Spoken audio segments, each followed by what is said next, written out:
بسم اللہ الرحمن الرحیم۔ السلام علیکم۔ سپریم کورٹ کا فیصلہ جب سے آیا ہے حکومت بکھلا گئی ہے، ان کو سمجھ نہیں آ رہی کیا کرنا ہے، اور جس طرح کوئی بدمست بھینسا ہوتا ہے یا کوئی ہاتھی ہوتا ہے اور وہ پھر عجیب و غریب حرکتیں کرنے لگتا ہے، روندنے لگ جاتا ہے، کچھ بھی کرنے لگ جاتا ہے اور بڑا خوفناک ہو جاتا ہے، جس طرح محاورہ ہے کہ چراغ بجھنے سے پہلے پھڑپھڑاتا ہے، اب یہ وہ کیفیت ہو چکی ہے اس حکومت کی، پی ڈی ایم کی۔ عجیب و غریب اعلانات کیے جا رہے ہیں، اتحادی جماعتوں کا اجلاس بلایا جاتا ہے اور اس کے بعد یہ کہا جاتا ہے کہ جناب ہم تو سپریم کورٹ کے احکامات کو نہیں مانیں گے۔ اب یہ بھی ساتھ کہا جا رہا ہے کل قرارداد لائی جائے گی، ایک اور قرارداد آئے گی جو کہ سپریم کورٹ کے خلاف ہوگی، اس قرارداد سے کیا ہوگا؟ اب جو مرضی کر لیں، جب سپریم کورٹ کا فیصلہ آ گیا ہے تو اس پر عمل درآمد تو کرنا ہوگا ورنہ چھٹی ہوگی۔ لیکن اب ان کے پلانز عجیب و غریب بنتے چلے جا رہے ہیں کہ جناب اس سے پہلے کہ کچھ ہو جائے، الیکشن کمشنر وہ کہہ رہے ہیں کہ جناب 14 مئی کو الیکشن ہوں گے، اب سپریم کورٹ کے احکامات پر عمل کریں گے، تو اب یہ ہے کہ کسی طرح چیف الیکشن کمشنر استعفیٰ دے دے، سارے جو ممبران ہیں ان سے استعفیٰ لے لیا جائے، کسی طرح معاملات آگے چلے جائیں، بڑا کچھ ان کو کہا جا رہا ہے۔ اس کے ساتھ ساتھ کیا ہو رہا ہے کہ اب ان کا خیال ہے کہ کسی طرح سے عمران خان جو ہے اب اس کو ہر صورت مائنس کرنا ہے، جو ہم سے معاہدے ہوئے تھے ان کی تکمیل ہو جائے الیکشن سے پہلے۔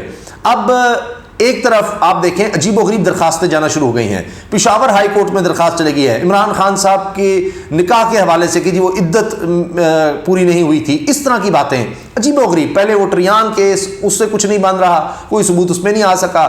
اب ایک میں یہ سمجھتا ہوں کہ ہمارے معاشرے کی تباہی ہے۔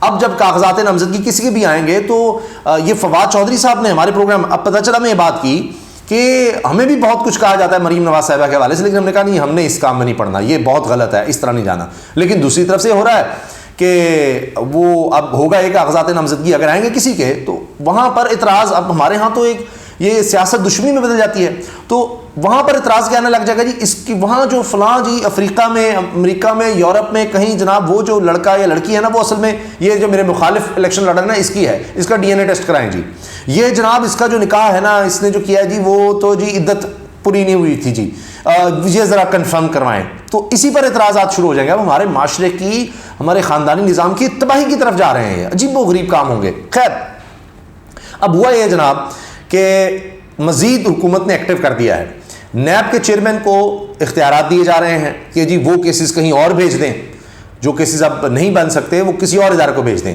اب کہنے کو تو نیب انڈیپینڈنٹ آئینی ادارہ ہے، باقی تو سارے حکومت کے انڈر ہوتے ہیں، چاہے ایف آئی ہے، چاہے پولیس ہے، چاہے کوئی اور ادارہ ہے۔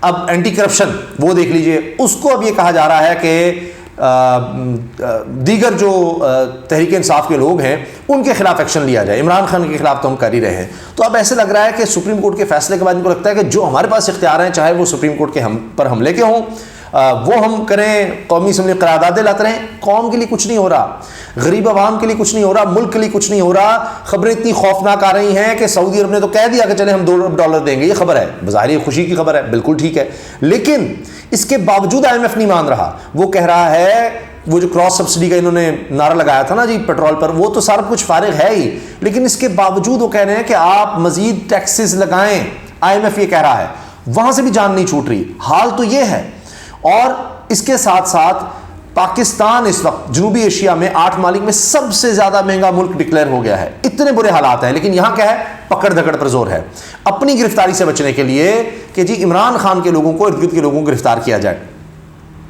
اندر کی بات آپ کو میں بتا دوں، چاہے وہ سول سوسائٹی بنایا گیا ہے، چاہے وہ سینئر صحافی ہیں، آپ ان کی ٹویٹر پر جا کے ویڈیوز دیکھیں، آپ ان کے عمران خان صاحب سے ملاقاتوں کے بعد سٹیٹمنٹس دیکھیں، خبریں دیکھیں، ان میں کیا ہے کہ جی بیٹھ کر عمران خان بات کر لے، جی بیٹھ کر عمران خان بات کر لے کہ کوئی انتقامی کارروائی نہیں کی جائے گی۔ مطلب یہ کہ جی ہمیں آ کر جو ہے نا وہ چھوڑ دیا جائے۔ عمران خان تو آ رہا ہے، ان کو بھی رپورٹس پہنچ رہی ہیں، اس لیے الیکشن سے بھاگ رہے ہیں، ان کو جو ایجنسیز کی رپورٹس ہیں، سرویز ہیں، وہ سب یہ دیکھ رہے ہیں ان میں عمران خان جیت رہا ہے، تو کہتے ہیں اگر وہ جیت ہی رہا ہے، ایک تو ہم نے ڈیلے کرنا ہے الیکشن کسی بھی صورت میں، اب وہ ہو نہیں پا رہے، تو اب یہ کرنا ہے کہ جی عمران خان سے کسی طرح وعدے وعید لے لو کہ جی یہ کیسز ویسے ہی عمران خان کے ختم ہوتے چلے جا رہے ہیں، بیسس ہی کوئی نہیں تھی، تو ہم کچھ نہیں کہیں گے، ہم گرفتار نہیں کریں گے، مزید کچھ نہیں کریں گے، جب یہ آئیں تو کچھ نہ کریں۔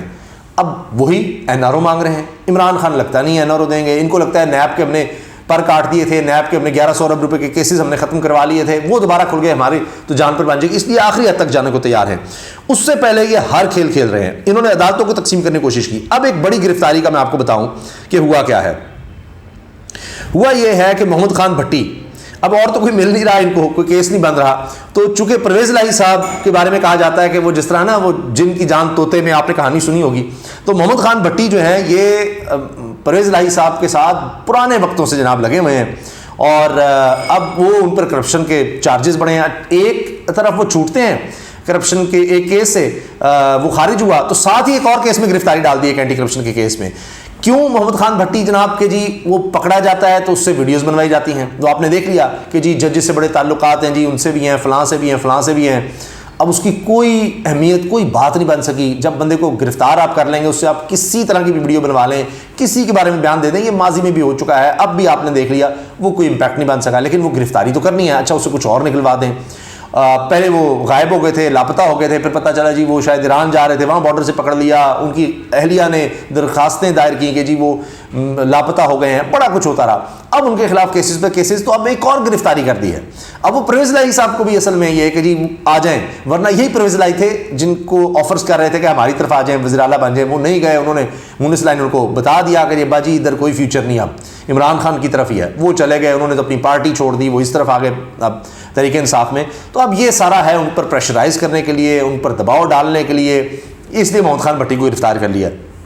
میں نے آپ کو بتایا پہلے ایک کیس ان پر بنایا گیا کہ جی منڈی بہاؤدین میں انہوں نے غلط ٹھیکے دیے, یہ دیا, وہ کیا, وہ بھی خارج ہوا. اب یہ ہے کہ جی نہیں وہ زیادہ کو پیسے دے دیے ٹھیکیداروں کو, اس میں ہے. اب ایک اور کیس میں خیر گرفتار ہو گئے.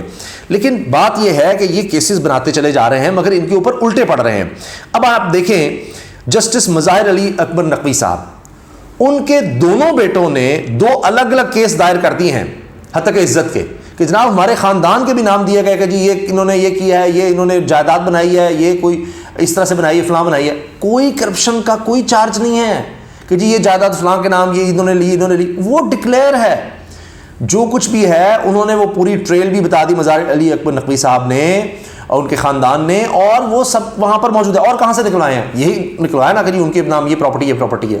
تو کیا اس سے آپ سپریم جوڈیشل کونسل چلے جائیں گے؟ آپ نے اگر کرنا ہی ہے, آپ انکم ٹیکس کا کیس بنائیں, کہیں اور کیس بنائیں, ہاں جی یہ ہمیں لگ رہا ہے کہ جناب یہ کیس نہیں ہے. ثابت کیا ہو رہا ہے کہ کرپشن سے انہوں نے پیسہ بنایا؟ کہاں یہ ثابت ہو رہا ہے؟ اچھا اگر کرنا بھی ہے تو کہیں اور جا کر ثابت ہوگا نا جی. پہلے جو چیز ڈکلیئر ہے وہ تو بتا رہے ہیں کہ ان کے نام ہے. اب دونوں بیٹوں نے وکیل صاحب کے خلاف جو سپریم جوڈیشل کونسل میں مظاہر علی اکبر نقوی کا کیس لے کر گئے تھے, ان کے خلاف تقاضت کا دعویٰ کر دیا ہے. ایک اور جھٹکا حکومت کے لیے یہ ہے کہ چونکہ یہ قرارداد میں بھی آج بھی جو اجلاس ہوا اتحادیوں کا, اس میں بھی شہباز شریف صاحب بار بار قاضی فائز صاحب کا جی وہ تھا, وہ 6 ججوں نے آ کر وہ جی اڑا دیا. وہ بھائی سو موٹو تھا, سب کو پتا ہے. یہ ایسا کھیلنے کی کوشش کرتے ہیں کہ پتہ نہیں کیا بنیادی چیزیں. نمبر دن کے اندر الیکشن کہا گیا, اب کہہ رہے ہیں مداخلت ہوگی جی ہمارے ساتھ. وہ مداخلت کہاں سے ہوگی؟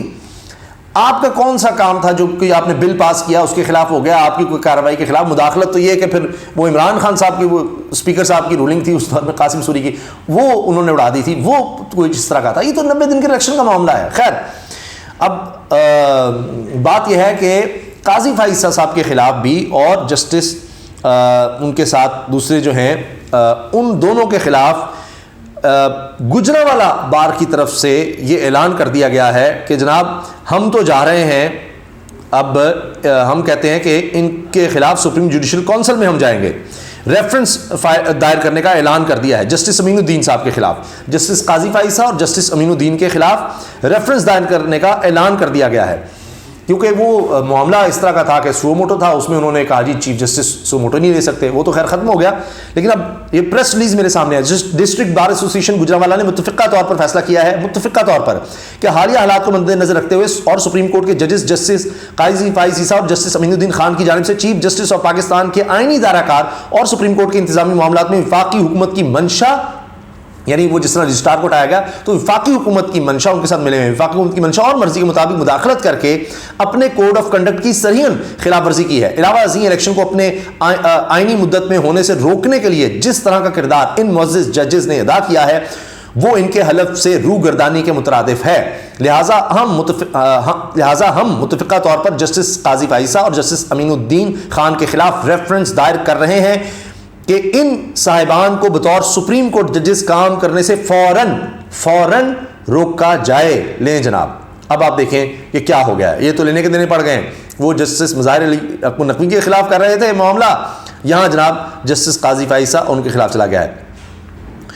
اب حالات یہ ہیں کہ پاکستان کے لیے مسلسل مشکلات، میں نے آپ کو بتایا نا IMF والا معاملہ بھی ہے، پاکستان مہنگا ترین ملک ڈکلیئر ہو گیا ہے، اتنی مشکلات ہو رہی ہیں، اور یہ کس طرف ہیں جی کہ گرفتاریاں کرو۔ سابق وزیر اعلیٰ کے پرنسپل سیکرٹری محمد خان بھٹی کے 5 شریک ملزمان کی بری ضمانت پر سماعت۔ اینٹی کرپشن کورٹ کے جج علی زرا نے سماعت کی، عدالت نے 5 ملزمان کی بری ضمانت میں 29 اپریل تک توسیع کی۔ اچھا، اب یہ وہاں پر ضمانتیں مل رہی ہیں، لیکن یہ ایک نئے کیس بنا رہے ہیں، اس کے خلاف بھی بنا دو۔ اب سابق وفاقی وزیر زرتاج گل کو اینٹی کرپشن نے دوبارہ طلب کر لیا ہے، یہ جناب سابق وزیر اعلیٰ عثمان بزدار کے ساتھ ہو رہا ہے، تو ان کو سمجھ نہیں آ رہی کرنا کیا ہے۔ جبکہ یہ جیو اب دے رہا ہے خبر، میں آپ کے سامنے رکھ رہا ہوں جیو کی خبر کہ جناب IMF کو مختلف شعبوں کے لیے سالانہ 900 ارب سبسڈی پر تاحال اعتراض ہے۔ IMF شرح سود میں مہنگائی کے حساب سے مزید اضافے کے مطالبے پر قائم ہے، جبکہ کاروبار انڈسٹری کے لوگ سارے کہہ رہے ہیں جی یہ 1% شرح سود بڑھایا ہے، کاروبار تباہ ہو جائے گا، کوئی قرض نہیں لے سکے گا، بربادی ہے، اس کو مسترد کرتے ہیں۔ IMF کہہ رہا ہے ابھی اور بڑھائیں۔ ذرائع وزارت خزانہ کا کہنا ہے کہ IMF چاہتا ہے کہ مہنگائی کے تناسب سے شرح سود مقرر کی جائے۔ IMF نے پیٹرولیم لیوی اور ٹیکسز کا شارٹ فال پورا کرنے کا مطالبہ بھی کر دیا ہے۔ ابھی عالمی مارکیٹ میں تیل اور پیٹرول کی قیمتیں اوپر گئی ہیں، لہٰذا یہاں پر ایک تو اس طرف سے بڑھیں گی، اور یہ ٹیکسز مزید IMF کہہ رہا ہے کہ اس پہ لگائیں کیونکہ اس میں شارٹ فال ہے۔ تو اب غریب آدمی تو ان کے دور میں پستا چلا جا رہا ہے، اور یہ کیا کر رہے ہیں، ان کا زور ہے کچھ کسی طرح الیکشن سے بھاگیں، کسی طرح کوئی گرفتاری کر لیں، کسی طرح کوئی اور ڈرامہ کر دیں، یہ بچ نہیں اب سکتے، یہ بہت برے پھنس کے ہیں، کسی طرح بھی جو بھی کام کر لیں۔ دوسری طرف PTI کا عید کے بعد انتخابی جلسے کرنے کا فیصلہ، وہ جلسوں میں جا رہے ہیں۔ عمران خان صاحب جو ہیں وہ ٹکٹس فائنل کر رہے ہیں، وہ فل اس طرف جا رہے ہیں۔ اچھا، اب میاں شہباز شریف صاحب کا آج اتنا منہ لٹکا ہوا تھا، وہ اتنے پریشان تھے، ان کو سمجھ نہیں آ رہی تھی کہ کیا کریں۔ اس کے ساتھ ساتھ جناب اب مسئلہ یہ ہے کہ شہباز شریف صاحب چاہ رہے ہیں کہ کہیں اور سے ان کو مدد مل جائے۔ خبر یہ آئی ہے کہ وزیر اعظم سے آرمی چیف کی ملاقات، سیکورٹی صورتحال پر مشاورت۔ Army chief general Asim Munir نے ملاقات کی، جس میں سرحدی اور داخلی سیکورٹی صورتحال پر مشاورت کی گئی۔ ذرائع کے مطابق army chief general Asim Munir نے پیشہ ورانہ امور پر وزیر اعظم شہباز شریف کو بریفنگ دی۔ ملاقات میں سرحدی اور داخلی سیکورٹی صورتحال پر مشاورت کی گئی۔ وزیر اعظم شہباز شریف نے پاک فوج کی تیاری اور پیشہ ورانہ امور کو سراہا۔ ملاقات میں DG ISI بھی شریک تھے۔ تو جناب اب یہ دیکھ لیجئے ملاقاتیں کس طرح کی ہو رہی ہیں۔ ایک اور بات ہم اگلی ویڈیو میں چلیں اس پر تفصیل سے بات کر لیں گے کہ میں آپ کو پہلے ہی کہہ چکا ہوں کہ مریم نواز صاحبہ جو ہے نا، وہ جو عمران خان نے کرنا ہے انہوں نے کچھ نہ کچھ کرنا ہے کہ اچھا میں کیا کروں۔ مریم صاحبہ کے حوالے سے اب لوگ بات کر رہے ہیں کہ انہوں نے جو نئی ویڈیو چارٹ بنانے کی ہے وہ بھی صرف یہ ہے کہ اچھا عمران خان روزانہ افطاری کر رہے ہوتے ہیں، بچے ان کو سلا رہے ہوتے ہیں، تو اب ہم کیا کریں۔ تو اب انہوں نے یہ کام کیا ہے کہ جی اپنی ایک چارٹ بناتے ہوئے ویڈیو، وہ کیا ہے، کیوں اس پر تنقید ہو رہی ہے، کون اس پر کیا کہہ رہا ہے، اس پر ہم انشاءاللہ اگلی ویڈیوز میں بات کریں گے، کیونکہ وہ ہم کوشش کریں گے کہ پوری آپ کو دکھا بھی سکیں، پوری ایڈٹ کر کے ایڈیٹنگ پروسیس گزار کے وہ ویڈیو کے ساتھ ساتھ آپ دیکھ سکیں کہ یہ معاملہ ہے کیا۔ اور پھر ایک اور چیز کہ عمران خان صاحب کی کیا ایسی ویڈیوز تھیں، وہ کون سی ابھی حال ہی میں ایسی ویڈیوز آئی ہیں جس کی وجہ سے مریم نواز صاحبہ کو یہ کام کرنا پڑا ہے۔ ان کو مشورہ دیا گیا کہ آپ بھی چارٹ بناتے ہوئے ذرا دکھا دیں۔ وہ چارٹ بن بھی رہی ہے نہیں، وہ مریم اورنگزیب صاحبہ کا اس میں کردار کیا ہے وہ بھی ہم آپ کو بتائیں گے۔ اور اس کے ساتھ ساتھ کہ مریم صاحبہ نے جلسے کرنے کی کوشش میں پھر اس کا نام بدل کیوں لیتی ہیں، اس کی بھی بات کریں گے انشاءاللہ اگلی ویڈیو میں۔ اجازت دیجیے، اللہ حافظ۔